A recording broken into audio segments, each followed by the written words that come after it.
Samantala, tiniyak naman ng Philippine Coast Guard na malayang nakakapangisda ho ang mga Pilipino sa West Philippine Sea. Pero batid daw ng PCG na may mga pagsubok pa rin silang hinaharap. Mula po yan sa mga Chino tuwing nagpapatrolya sa mga pinag-aagawang teritoryo. Balitang hatid ni Ian Cruz.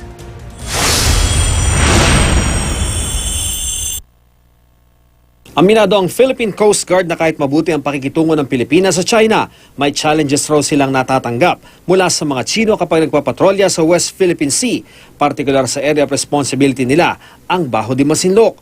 Pero sa pangkalahatan, nakakapaglayag naman daw ng maayos sa West Philippine Sea ang mga barko ng Pilipinas, pati na mga mangingisda. Sa Coast Guard, wala naman kaming na-encounter na problema.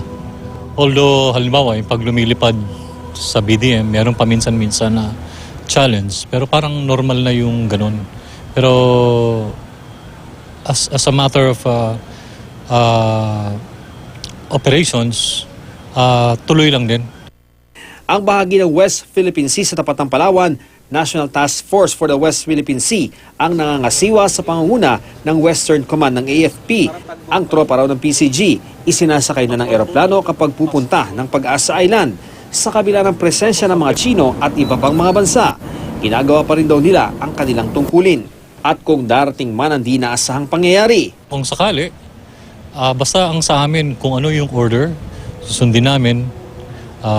Kung kailangang doblehin yung pagpapatrol at kailangang magkaroon ng pagtatanggol doon sa mga isla, I'm sure lahat ng mga agencies ng pamahalaan ay gagawin yung nararapat.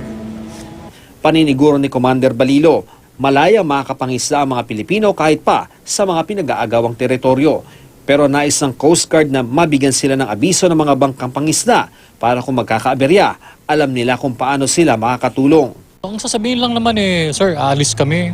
Ito yung mga sakay namin, may mga kasama kaming ganitong mga tao. That's it. Wala nang pagbabawal na gagawin. Magbabawal lang kami pagka masama ang panahon. This is China Coast Guard number 3401 calling. Please identify yourself. This is Republic of the Philippines ship. Over. Taliwas daw ito sa sitwasyon 5 taon nang nakakaraan. Nasaksihan ko mismo at ilan pang piling mamamahayag ang panghaharas ng China Coast Guard sa isang vessel ng Pilipinas sa papuntang Ayungin Shoal sa West Philippine Sea. Tila nakipagpatintero sa dagat ang sinasakyan naming maliit na vessel sa dambuhalang barko ng China. Nag-flyby pa ang eroplano ng US Navy na bahagi rin pala ng misyon. At dahil sa diskarte ng mga taga-Philippine Navy, nalusutan ng aming barko ang nangaharang na frigate ng China. Nagawang makapag-resupply at magrelyebo ng tropa na matagal na sa Ayungin Shoal. Ian Cruz, GMA News.